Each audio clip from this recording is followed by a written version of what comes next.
Where's those bubbles? Oh, I'm looking for the bubbles. Hey, hey. Oh, Lord, as soon as I go live, people want to say hello. All right, so this is going to be a quick one. So I've watched so many lives concerning Attorney John Ray's press conference last week. And I was listening to somebody this morning, and I can't remember who. This is the first time I've visited this platform. But actually, um, it's the one that Kerry Rawson was on with Catchless. Whoever had that platform with them. That's what I was listening to. And, I'm mowing my lawn, doing yard work, listening. And I heard a gentleman talking about, the fact that Asa Ellerup has, this at least $1 million deal with Peacock for a documentary about this whole thing. And that, she was dealing with cancer. She probably wasn't working. And, with Rex in prison, there's no money coming in. I get that and understand that. And he went on to say, in other words, he doesn't have a problem with Asa Ellerup signing this deal. I got a big problem with it. And the problem I have is just as intense as it would. Let me just say this. Whoever that gentleman was speaking, I wonder if he would feel the same way. I wonder if he would not have a problem with what Asa Ellerup is doing as far as this documentary and becoming a millionaire overnight, and all this money in a GoFundMe, $60,000 or whatever. I wonder if he would feel the same way if it was his sister that was found decapitated, hands cut off, can't find the hands or the head, tattoo scraped off. And now that you know that most likely they were tortured, your sister was tortured, God knows how she was tortured, but you know it was vicious, brutal, and inhumane. God knows how long she was tortured for. And then you find the head and the hands, or, it's discovered, 8 years later in a whole different location? I mean, would you be like, oh yeah, sure, Asa Ellerup, get your money, girl? Would you still feel that way? I highly doubt it. It's sickening and it's disgusting. And I'm sure if Jessica was your sister, your cousin, your family member, your good Judy, you would be in tears. You would be furious. Because I'm damn near in tears and furious. They are literally making money hand over fist, millions of dollars off of 6 victims that we know of. And we know there's plenty more. The lady, Sandra Castilla, stabbed like multiple times in her vagina and all types of stuff that was done to her body. And Asa Ellerup, the wife of Rex Heuermann, has a right to make money in this manner over the bodies of these women that did nothing to her nor her husband? Well, except for one, maybe. But the point is, let's not just act like, Asa has a right to live and survive, which she does. But she better go get a job. Make money any other way except for off of the backs of these women who are tortured. And maybe something wrong with me. I don't know. Well, I do know ain't shit wrong with me. I know I'm right.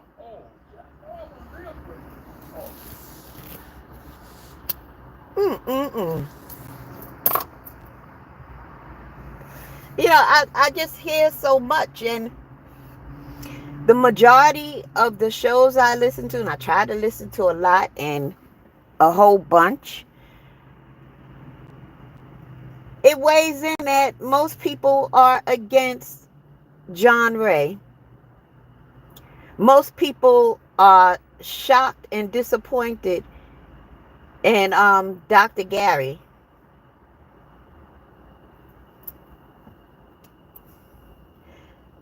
I don't know.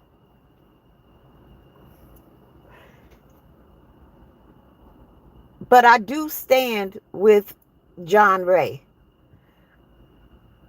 I know what it's like to have foresight and see things that nobody else can't see, and everybody's pointing fingers at you like you're a horrible person. And then when it all comes out in the wash, nobody has nothing to say. Nobody's man or woman enough to stand up and say, you know what? I had you wrong. I was wrong. You were right. Nobody ever does that. But when it all comes out at the end of the day, when things transpire and the focus comes clear for a lot of people, I want to see them get on these platforms and fire up a show and begin with, I owe John Ray an apology. I owe Dr. Gary Bucato an apology. I want to see who's man or woman enough to do that when that day comes. And the day is coming soon. Soon in terms of Suffolk County Police soon. And you know what kind of soon that is, right? That kind of soon. But I've had that experience countless times. When I'm warning people or I'm showing people, hey, A, B, C, and D. And just because you're blind and you can't see doesn't mean that John Ray is a clout chaser and he's doing this for attention and he's trying to just keep his name in the mix. No. I got a problem with that book, that detective book that they found in the kitchen on the second search warrant. Found it on the kitchen table. You think that was by accident? I think that book was left there on purpose for a reason. What that reason is, I don't know. But you can't tell me you're the daughter of accused murderer Rex Heuermann. This is your daddy. I assume you love your daddy. And you're going to leave a book like that to cause, to create fodder? No, you're going to leave a book like that for a reason. Victoria trying to tell us something.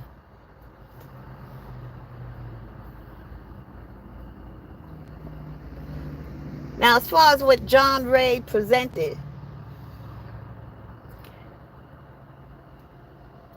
if anybody is not alarmed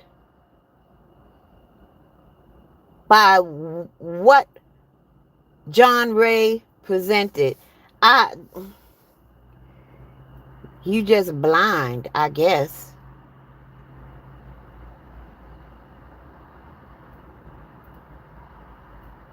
I heard I think an attorney on another show say, you know, kids, they're trying to find themselves, and they find interest in certain things. Man, first of all, Victoria's a 27-year-old woman. She's not a kid. And second of all, if you do have kids that are uh, finding comfort, pleasure, excitement, interest in those type of drawings and cannibalism and bodies being dismembered, you better get that kid into counseling. Have them go into therapy because something is wrong.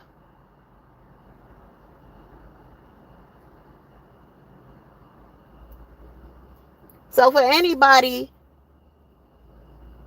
to not have a scintilla of an issue with what Victoria is into, given who her father is. Now, do I think she committed some murders with her father? Well, let's see. 13 years ago, 13 minus 27, 4, she was 14. You know, I'll say this. I wouldn't be surprised. I wouldn't be surprised for a number of reasons.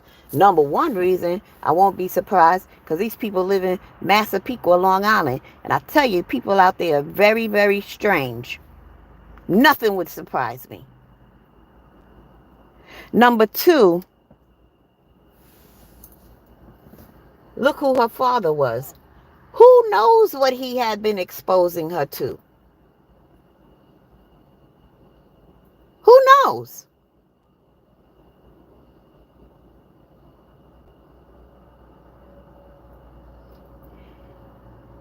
To think that it's impossible, if anyone thinks it's impossible that Victoria was not involved in any crimes with her father, you are naive. Understand what I said. If you think it's impossible. Do I know for a fact? Not at this moment. But I'm not afraid to say it's possible.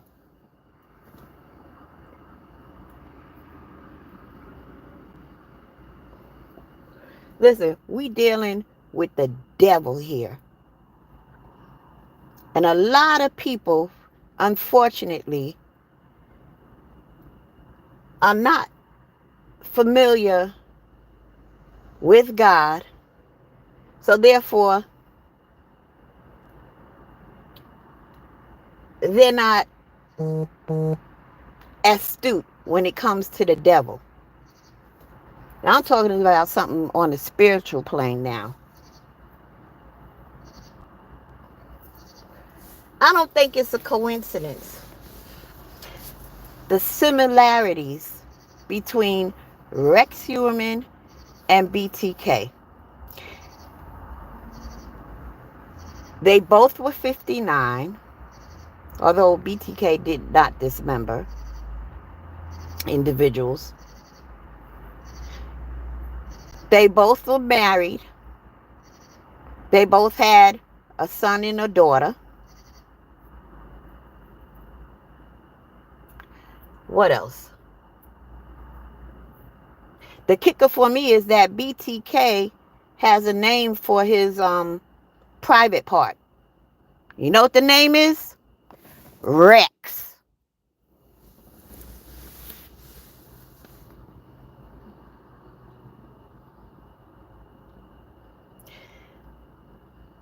If you don't know how, you better learn how to watch the devil and know the devil when you see him.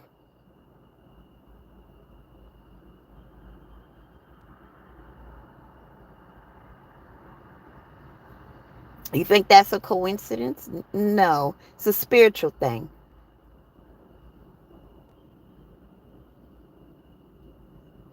What does Ephesians 6 say? Something to the effect that we wrestle not with flesh and blood, but principalities and spiritual wickedness in high places. In high places.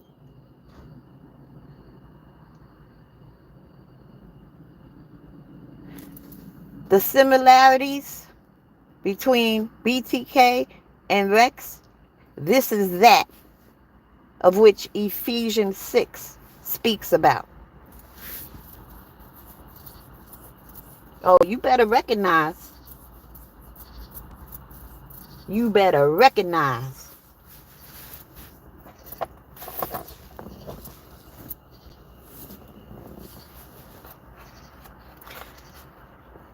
Listen,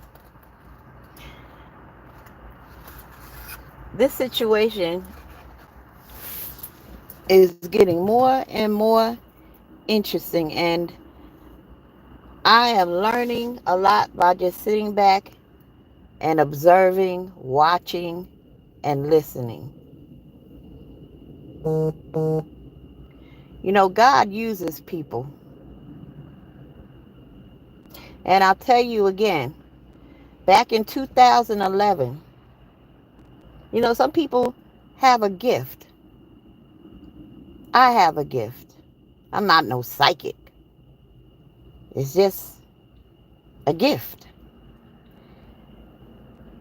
And when it was revealed that a male was found among the remains on Gilgo Beach, I immediately knew that he was found dressed in women's clothes.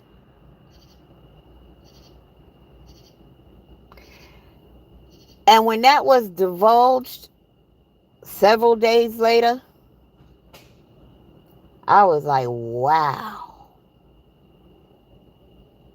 All up and down Web Sleuths in 2011, I was screaming, hey, Lisk lives in Massapequa. He lives in Massapequa. Hey, did I already post that he lives in Massapequa? I'm doing this on Web Sleuths in 2011.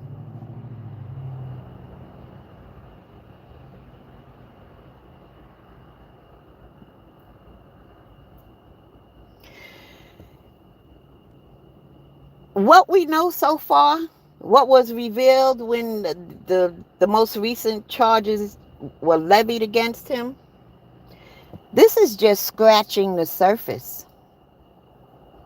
That's all it's doing. This rabbit hole is deep, dark, wicked, demonic, and evil.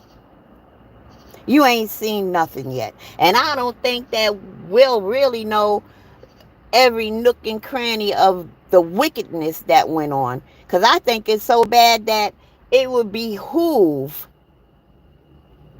the authorities, the investigators, to keep some of that shit to themselves.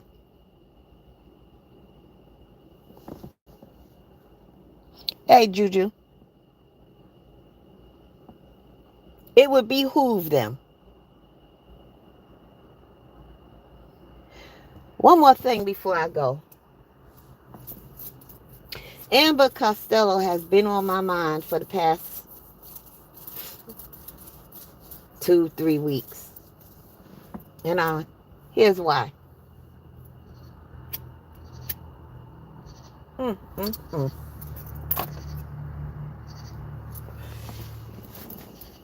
Let me give you the backstory or remind you about Amber Costello. Amber Costello lived on Long Island with 2 male friends.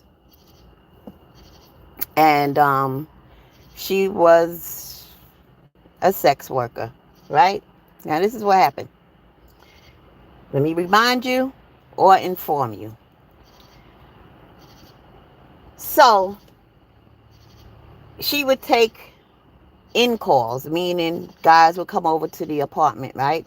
Well, Rex Heuermann, she had an appointment with him. But Amber and these two guys that she lived with, they had this little scam going on. A John will come over and she'd be in the room. As soon as he would give her the money, one of the guys would act like their husband just coming home and he mad as poop, and he's playing like the angry husband catching his wife with another man, and chase John out the house. They keep the money. Well, they did this to Rex Heuermann. They didn't know who Rex Heuermann was, but they pulled this scam on him, which lends itself to how he was apprehended almost a year ago because of this particular incident that took place like early September of 2010. So they chase him out the house. They keep his money. Rex texts Amber and says, not nice, but, can I try again? Something to that effect. A couple of days later, she leaves to go meet Rex. And that was the last time her two friends she lived with saw her. And they told the investigators way back in 2010 that whole situation, they described Rex Heuermann, they described the Chevy Avalanche he was driving, right? Back in 2010. When Amber left, she did not take her cell phone with her. That was a major red flag that let me know that whoever this guy was had money. Now, I said way back then that he lived in Massapequa, he worked in Manhattan, and I thought he owned a law firm, but he actually owned an architectural firm. Nonetheless, a firm, right? So I knew it had to be somebody with some money that would make or convince or persuade a sex worker to go with them but leave your phone. I'm sure he offered her a whole bunch of money, and given the prior situation between them, he probably played it off like, hey, you're going to have to gain my trust. I don't trust. Don't bring your cell phone. You might take pictures. I got a wife or whatever. I'm not going to trust it. But $2,000 for a little, merry-go-round or whatever. And because Amber was addicted to drugs, and hey, here's this guy that she scammed out of money with her two friends, and he's willing to get with her again and pay her $2,000, and he probably schmoozed her like, you're so pretty, I really like you, or whatever. And the fact that you did this means that, you might be suffering financially, and I don't mind helping you out. You didn't have to do that. And look, I'm not even mad at you. I want to help you. So she gets in the car with him. And that's the last she has ever been seen. Until she was found on Gilgo Beach, skeletonized, wrapped in, camouflage burlap. Can't even tell the manner of death. Or the cause of death, rather.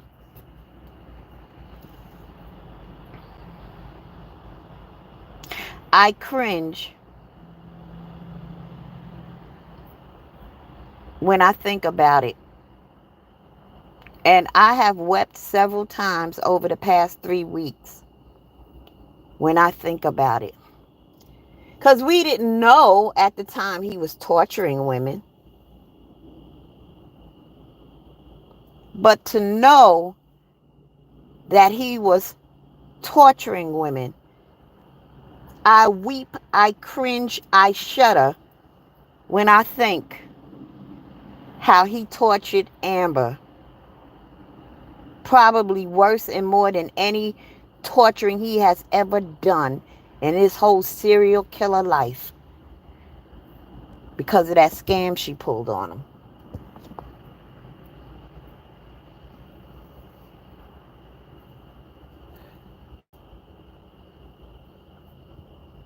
I'm sure he fucked her up mentally, psychologically, physically, emotionally. He tortured the shit out of her.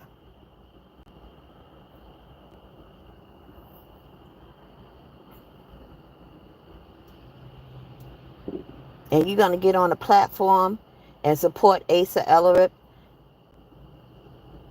in this $1 million documentary. She getting paid, her lawyers getting paid, all these people getting paid over the torturous death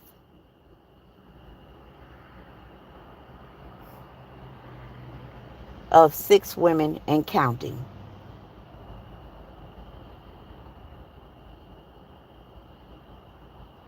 I don't get it. Maybe there's something wrong with me. What do I know?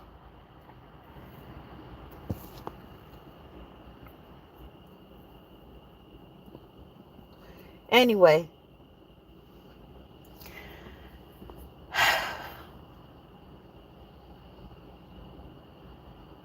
I'm staying tuned to this situation.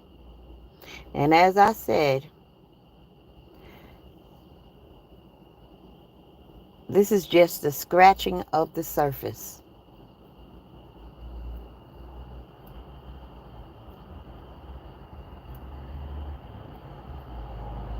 If you don't believe in the devil, pay attention to this case with Rex Heuermann.